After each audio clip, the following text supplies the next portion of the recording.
Un mot là-dessus? Disons que ça montre simplement la continuité dans la conception qu'on entretient du rôle de l'école d'une sorte de déculturation. Il y a un utilitarisme généralisé qui s'est développé durant tout le XXe siècle et qui a conduit les responsables politiques, et j'allais dire peut-être même les élites dans le sens le plus large du terme, à faire de l'école un objet utile. Aujourd'hui, l'école ne sert plus à émanciper l'individu et à lui fournir une culture, dans le sens le plus noble du terme, elle sert à avoir un job.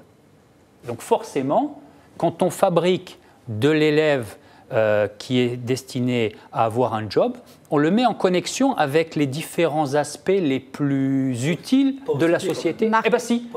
Si. Avoir un job au CP, ils font quoi après? Eh bien, ce qu'on fait, c'est qu'on dit que puisque demain, il faudra absolument être connecté, eh bien, dès le CP, on va commencer à réfléchir aux manières de connecter l'enfant aux langues étrangères, aux cultures étrangères, à l'Internet. Et donc finalement, on s'éloigne de ce qui a constitué pendant des décennies le socle fondamental, c'est-à-dire je veux acquérir demain un savoir, il faut que je puisse aujourd'hui savoir lire correctement pour aller le chercher, une autonomie, parce que c'est ça finalement que montre aussi l'étude, c'est qu'il y a une incapacité à interpréter les données, donc la réflexion des enfants de France est vraiment en recul.